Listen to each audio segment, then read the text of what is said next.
Vivemos um tempo único, ímpar, em nossa história, o isolamento social, aonde somos convidados, orientados a permanecermos em nossos lares, em nossas casas.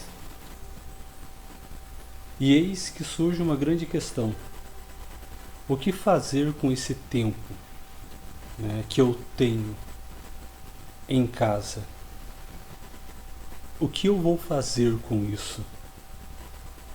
E uma das possíveis respostas seria, esse tempo é um tempo propício para um encontro consigo mesmo. O contexto do nosso mundo contemporâneo, antes do isolamento social, é um contexto de um mundo sem tempo. E o que me marcou muito, nesta correria do ser humano, em que a existência exige, foi uma vez num círculo que eu fiz com os meus alunos, há exatamente 2 anos atrás, alunos do ensino médio. E nesse círculo eu fiz uma pergunta para cada um deles: o que mais você precisa para a tua vida nesse momento? E a resposta foi unânime. Eu preciso de tempo. Eu gostaria que um dia tivesse 48 horas. Eu gostaria que um dia tivesse mais 10 horas. Esse tempo que nós precisamos, que nós necessitamos ou que nós precisávamos, foi nos dado. De uma forma ou outra, correta ou não, boa ou não, esse tempo chegou até nós, esse tempo que nós precisávamos. E muitos de nós não estamos sabendo o que fazer com esse tempo agora. E esta falta de tempo talvez venha do mundo exigente em que nós vivemos. O mundo em que nós vivemos exige de nós que nós sejamos eficientes. Você tem que ser bom, eu tenho que ser bom. Nós temos que ser bons em tudo aquilo que nós fazemos. Nós não podemos errar. Exige de nós que mesmo com a alma dilacerada, com o coração partido, nós estejamos sempre com um sorriso no rosto. Isso me faz lembrar uma estrofe do Menestrel, de Shakespeare, que na verdade não é do Shakespeare, que é da Verônica, mas que é atribuído ao Shakespeare. E lá ele diz assim: não importa em quantos pedaços o seu coração foi partido, o mundo não para que você o conserte. Da correria sem pausa da nossa existência, das responsabilidades que são colocadas sobre os nossos ombros, às vezes nessa correria e diante de toda essa responsabilidade, às vezes nós nos perdemos.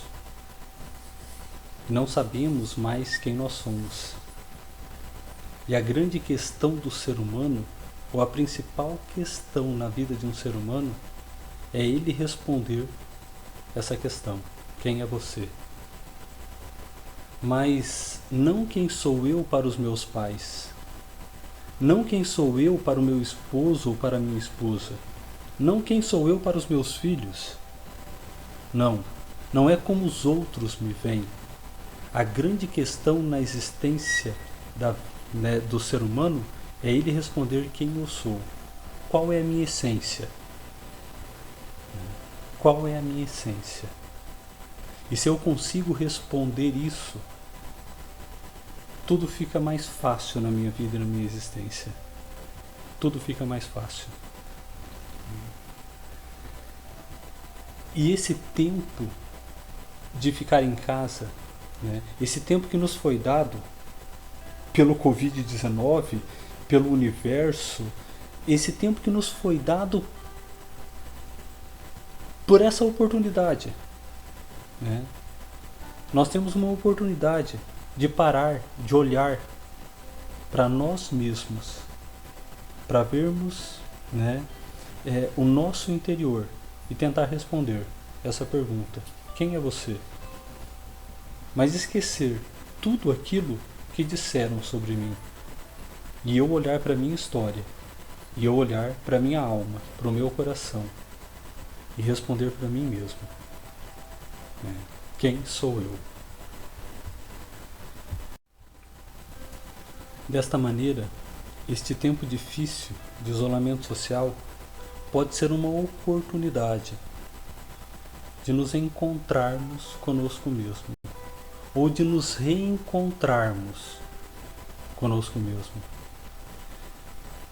Tem um poema de Fernando Pessoa que eu acho fantástico, e ele começa dizendo assim: a criança que fui chora na estrada, deixei ali quando vim ser quem eu sou, mas hoje vendo que o que sou é nada, precise buscar quem fui, onde ficou. Talvez seja o momento de parar, de olhar para a estrada e de buscar, né? De buscar a minha essência, de buscar quem eu sou, aonde ficou. Porque nada nesse mundo vale a pena se você conquista ou se você faz sem o seu coração, sem a sua alma, sem a sua essência. Talvez seja uma oportunidade de rever os valores que nós perdemos pelo caminho, de resgatar alguns sonhos que tiraram de nós, que roubaram de nós. E às vezes, quando nós falamos de sonho, né, eu me lembro novamente do Menestrel, Shakespeare. Tem um pedaço lá que ele diz assim: com o tempo você aprende que nunca se deve dizer a alguém que sonhos são bobagens. Poucas coisas seriam tão humilhantes e seria uma tragédia se aquela pessoa acreditasse nisso. Sonhos não são bobagens. Sonhos é o combustível da alma. Talvez seja o momento, né, de rever, de parar, de sentir, né, de olhar nos olhos das pessoas que você tem em casa novamente, de sentir as pessoas próximas, né? Talvez seja o momento de olhar profundamente nos olhos para você poder ver a alma das pessoas que convivem com você. Qual foi a última vez que você olhou profundamente nos olhos, né? Tem um poema chamado Oração de Mim Mesmo, e nesse poema do Oswaldo Antônio Begiato, ele diz assim: que eu me permita olhar e escutar e sonhar mais, falar menos, chorar menos, ver nos olhos de quem me vê a admiração que eles me têm e não a inveja que prepotentemente penso que tem. Escutar com meus ouvidos atentos e minha boca estática as palavras que se fazem gestos e os gestos que se fazem palavras. Permitir sempre escutar aquilo que eu não tenho me permitido escutar e saber realizar os sonhos que nascem em mim e por mim e comigo morrem, por eu não saber sonhos. E ele continua. É um poema belíssimo, né? Que nós possamos reaprender a olhar nos olhos uns dos outros, aprender a resgatar os sonhos que motivam, que nos dão força, que são o combustível da nossa existência. Talvez seja uma oportunidade de nós redescobrirmos o que é essencial para a nossa existência. Não o que disseram que é essencial para a minha vida, para a minha existência, mas aquilo que eu sei que é essencial, para a minha vida e para a minha existência. Uma vez, uma mulher muito simples, muito pobrezinha, tinha uma filhinha e ela passava por muitas dificuldades. E certa vez ela passou na frente de uma caverna e ouviu uma voz: entre, pegue tudo o que você quiser, só não esqueça do essencial.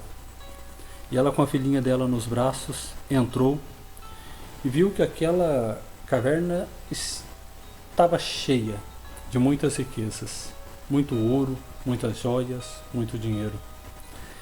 E ela colocou a criança no chão e ouviu a voz dizer novamente: você tem 3 minutos, pegue tudo o que você quiser, só não esqueça do essencial, porque daqui 3 minutos a caverna vai se fechar, e quando ela se fechar, se fechará para sempre. E ela deixou a filha dela no chão e foi juntando toda a riqueza que ela conseguia, e a voz sempre falando.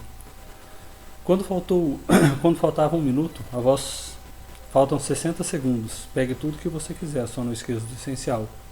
Faltam 50 segundos, faltam 40, faltam 30, faltam 10, faltam 5 segundos. Pega tudo que você quiser, só não esqueça do essencial.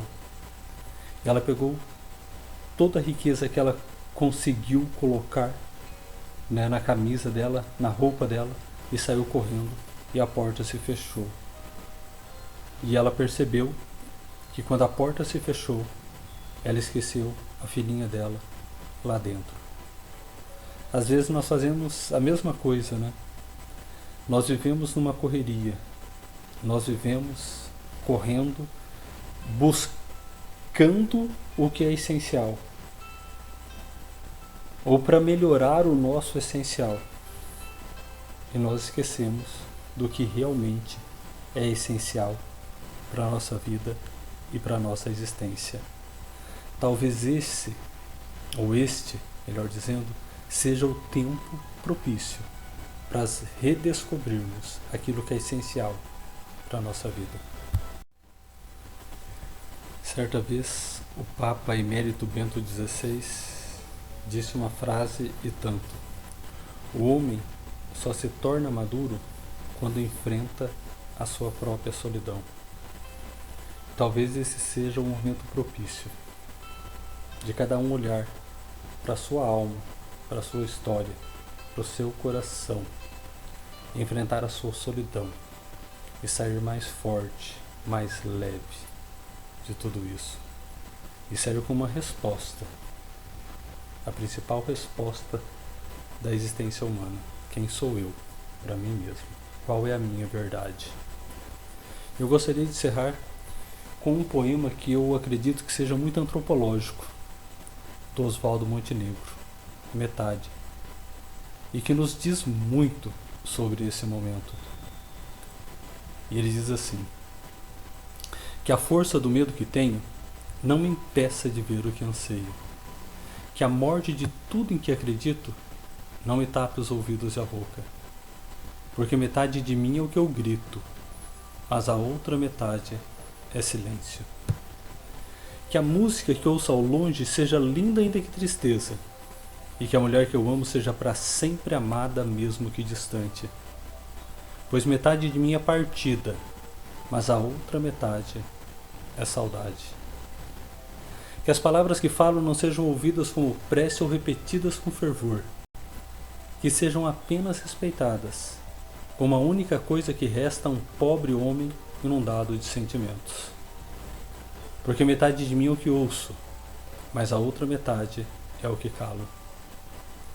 Que essa minha vontade de ir embora se transforme na calma e na paz que eu mereço, e que essa tensão que me corrói por dentro seja um dia recompensada. Que o espelho reflita em meu rosto um doce sorriso que eu me lembro ter dado na infância, porque metade de mim é lembrança do que eu fui, mas a outra metade eu não sei. Que não seja preciso mais que uma simples alegria para me fazer aquietar o espírito, e que o teu silêncio me fale cada vez mais, porque metade de mim é abrigo, mas a outra metade é cansaço. Que a arte, que a fé nos aponte uma resposta, mesmo que ela não saiba, e que ninguém a tente complicar, porque é preciso simplicidade para fazê-la florescer. Porque metade de mim é plateia, mas a outra metade é canção. E que essa minha loucura seja perdoada, porque metade de mim é amor, e a outra metade também é amor. Que esse seja um tempo propício, mais uma vez, para podermos nos encontrarmos, para podermos descobrir as nossas metades.